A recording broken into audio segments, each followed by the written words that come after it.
तो नमस्कार रुआ देखा तनी भोजपुरी न्यूज़.in। और आज हमने के बानी जा आजमगढ़ में, और आजमगढ़ में हमने के बानी जा समाजवादी पार्टी के कार्यालय में, और हमने के साथे बानी प्रोफेसर राम गोपाल यादव जी। आई यहाँ से जानल जाओ कि का चुनाव के माहौल बा, कैसन चल रहा बा। तो राम गोपाल जी, क्या चल रहा है माहौल यहाँ का? माहौल बहुत अच्छा चल रहा है और दिन प्रतिदिन पहले से भी ज़्यादा अच्छा होता जा रहा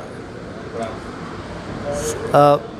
बहुजन समाज पार्टी भी अपन प्रत्याशी मुसलमान प्रत्याशी घोषित के लिए निरहुआ जी भी काफ़ी सक्रिय है बार लगा तनी। तो का लगा था कोनो चुनौती मिल रहा बा? चुनाव लड़ते हैं वे तो सब सक्रिय दिखते ही हैं, लेकिन बीएसपी आप जानते हैं बहुजन समाज पार्टी विधानसभा के चुनाव में उसने बीजेपी को सपोर्ट किया था बीजेपी की सरकार बनवाने के लिए।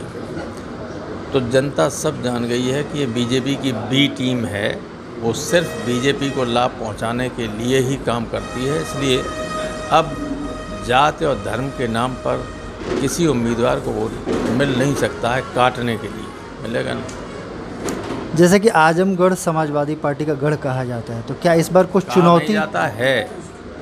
कहा क्यों जाता है? वो तो है, आप देखिए पिछला रिकॉर्ड सब गढ़ है ही समाजवादी पार्टी। इस बार क्या कुछ चुनौती है या सब आसानी से हो रहा है सब? देखिए, चुनाव तो सभी चुनौती होते हैं, लेकिन आसान पहले से भी ज़्यादा है। तो बहुत हमारे साथ ये प्रोफेसर राम गोपाल यादव जी थे, और उन्होंने बताया कि चुनौतियां तो हमेशा चुनाव में रहती हैं, बट यहाँ पे आसानी से समाजवादी पार्टी की सीट निकल रही है। तो बने रहिए हमारे साथ, देखते रहिए भोजपुरी न्यूज़.in। बहुत बहुत धन्यवाद राम।